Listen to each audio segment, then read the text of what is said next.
I'm Professor Tullio Ghi. I'm the Chief of the Department of Prenatal Diagnosis here at University of Parma. I want to explain to you the case that we just saw today. She was a lady she was at the first pregnancy. She had been referred to us because there was a suspicion of a fetal cerebral anomaly. She had been submitted to ultrasound scan elsewhere, and a gynecologist there have raised the suspicion of an abnormal communication between the fourth ventricle and the posterior fossa. This means technically that the cerebellum appeared smaller and hypoplastic. This may be actually a serious malformation of the baby, and so the patient, even if the diagnosis was uncertain, was really anxious because of that. When she walked in, we had the opportunity to check the anatomy of the brain of the baby using the standard technology and especially using the 3D multiplanar technology. And this allowed us to look at the anatomy of the cerebellar vermis, which is the main key in ruling out this type of anomaly, which is called Dandy-Walker malformation. We could see, using the 3D acquisition of the brain and the reconstruction of the plane in the mid-sagittal view of the brain, we could see that the cerebellar vermis was in fact perfectly alright, perfectly intact, and it was covering, as expected, the brainstem with no particular communication, significant communication between the fourth ventricle and the posterior fossa. The patient was referred to us for a second opinion.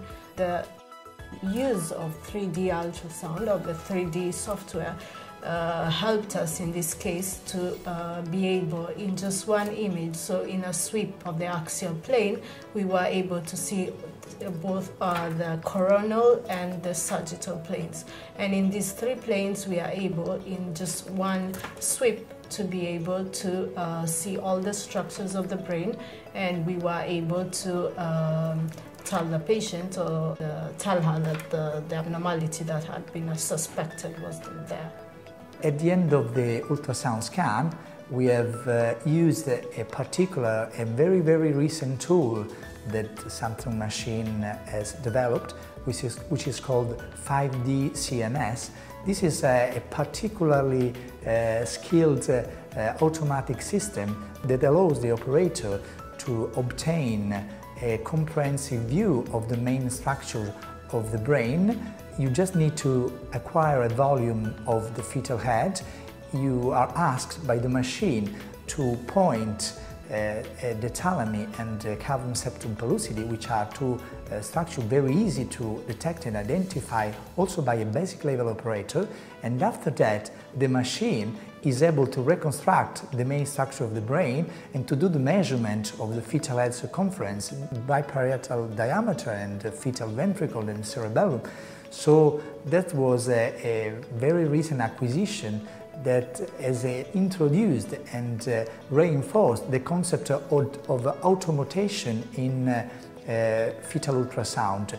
So far we started with 2D. After we had the big improvement of the 3D technology, after 3D we had the 3D in movement, so what is called 4D. Now we reach a further dimension, the 5D, which means 4D with the automotive component, which is the very, very recent acquisition of ultrasound in fetal medicine.